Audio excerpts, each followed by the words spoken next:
Today, comment allez-vous les amis? Eh ben moi ça va. Vous voulez voir où je suis? Regardez. Est-ce que ça vous dit quelque chose tout ça? Je vous amène faire un tour, vous allez deviner.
Songez la vague sur un horizon, une promesse.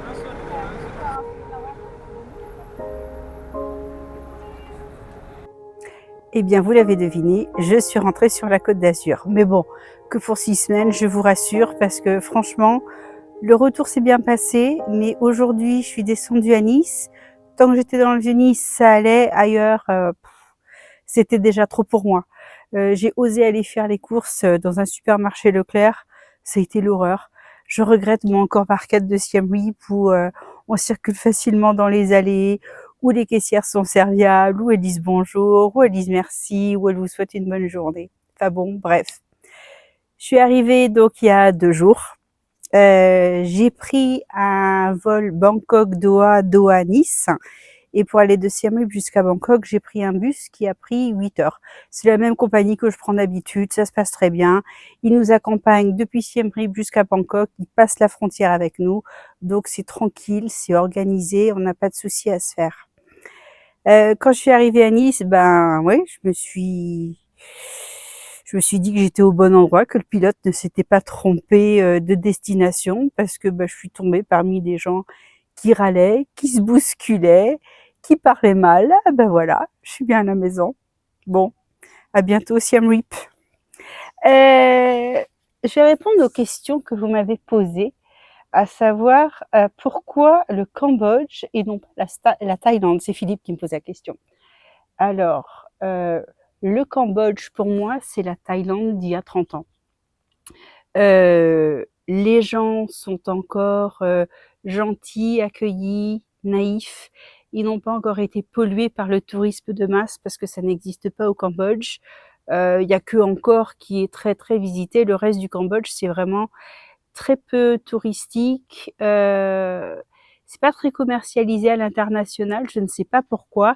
Et d'ailleurs, je viens de lire aujourd'hui que l'Office du tourisme du Cambodge annonce des baisses sur les tarifs aériens pour essayer d'attirer les gens. Donc, peut-être que je vous verrai d'ici quelque temps à Siem Reap ou ailleurs au Cambodge. Toujours Philippe qui me pose des questions par rapport au compte bancaire et à l'assurance maladie. Alors moi, j'ai pris l'assurance qui s'appelle ACS, qui est commercialisée par un broker de Phnom Penh qui a aussi un bureau à Siem Reap, qui s'appelle AG Cambodia. Vous demandez Marc, il vous fera un devis par rapport à vos besoins de couverture. On a tous des besoins différents, même si on n'a pas des antécédents. Moi, je n'ai rien pris aussi bien pour les dents que pour les yeux, parce que je peux payer de ma poche, mais je voulais que les maladies longues, par exemple, soient prises en compte, toutes les opérations soient prises en compte, et que je puisse surtout choisir dans quelle clinique je voulais me faire opérer parce que les soins sont pas les meilleurs au Cambodge, donc je voulais pouvoir me faire opérer en Thaïlande ou au Vietnam. Voilà. Cette assurance, donc moi, j'ai 50 ans, je paye 1600, il me semble 45 $ par an. Voilà. Le compte bancaire, il y a plein de banques au Cambodge. La plus grande, c'est ABA, qui est une banque canadienne. J'ai un compte chez eux, mais c'est vraiment mon compte pour l'argent de tous les jours. Et autrement, je suis à la BRED, qui est une filiale de la Banque populaire en France, qui est très avantageuse parce qu'on peut transférer de l'argent de France chez eux en euros sans frais. Donc il y a des frais depuis la Banque de France, évidemment, pour faire un virement international, mais pour recevoir à la BRED, c'est gratuit tant que c'est en euros. Donc c'était très intéressant pour moi. J'ai aussi mon compte professionnel à la BRED parce que c'était plus intéressant que chez ABA, et j'ai aussi des livrets d'épargne. Les livrets d'épargne, ça va de 3 mois, 6 mois, 12 mois et il me semble 36 mois. La rémunération commence dans les 3% et va jusqu'à 6 et quelques pourcents. Les tarifs viennent de changer cette année, donc moi je suis encore sur les anciens contrats de l'année dernière. Je regarderai les nouveaux tarifs quand je rentre. Pour les livrets, il y a aussi la Woori, W-O-O-R-I, qui est une banque coréenne qui est très intéressante. L'année dernière, ça allait au-delà de 7% si on plaçait sur un an. Donc très très intéressant. J'avais fait un petit peu le tour, c'est ce que j'avais trouvé de mieux. Maintenant, ça change assez fréquemment, donc n'hésitez pas à regarder.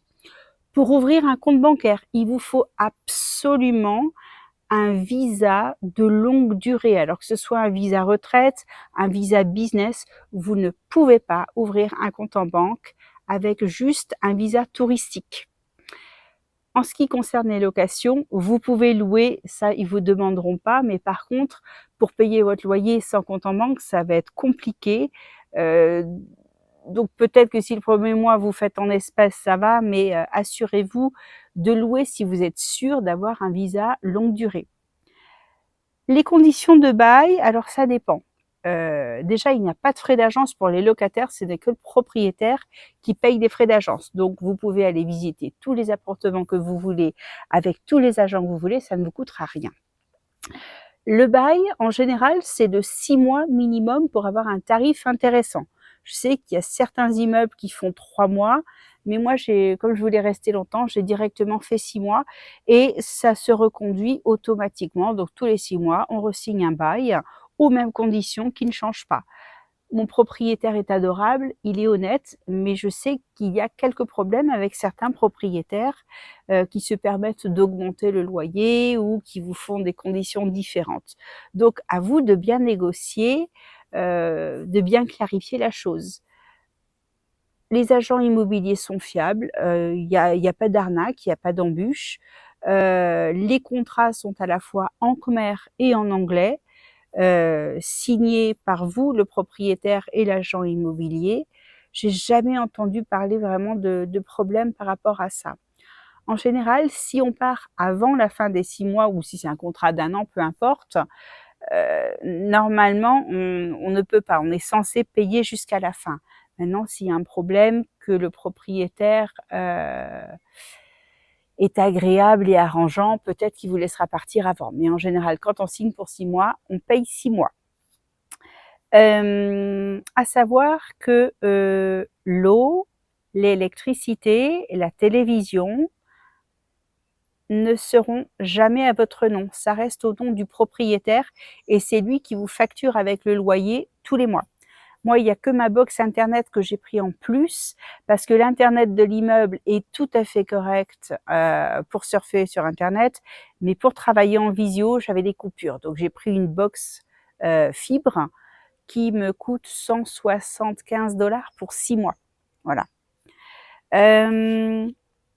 Assurance pour le logement. Oui, c'est impératif, il faut absolument vous assurer, mais ça coûte rien comparé à la France. Moi, ça me coûte un petit peu moins de 100 $ par an.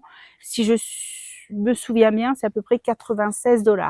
Donc vous voyez que c'est vraiment dérisoire comparé à nos assurances françaises. Voilà. Bon, eh bien, je vais pas vous faire beaucoup de vidéos pour les 6 semaines qui arrivent parce que, je vais pas vous faire visiter la France, vous la connaissez déjà. Je vous ferai des petits shorts en général, sur, certains petits trucs, pour le Cambodge. Et là, je vous amène à Korong Salwem, une île paradisiaque que je vous avais pas encore montrée, où j'ai été le mois dernier. On y va. Ouais, on les a dit. Bah ouais, apparemment, c'est pour le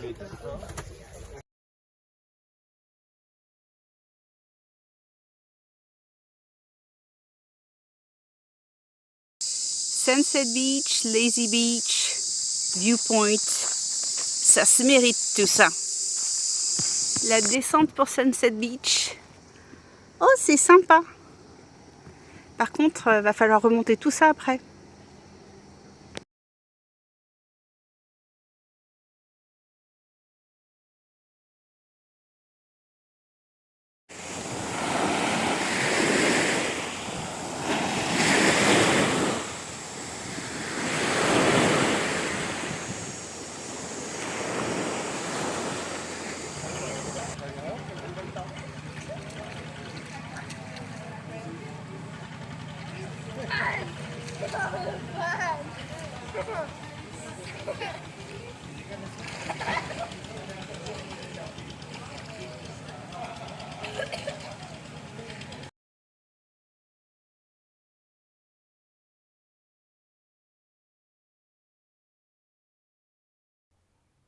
Bon, j'espère que ça vous a plu. Moi, j'ai de la chance d'être rentrée sur la Côte d'Azur au bon moment, où il fait beau, il fait pas très très chaud, mais c'est agréable. Regardez, il est 7 heures du soir, je suis comme ça dans le jardin, mais là, je vais quand même me rentrer. Je vous souhaite une excellente semaine et je vous dis à dimanche prochain les amis. Bye bye.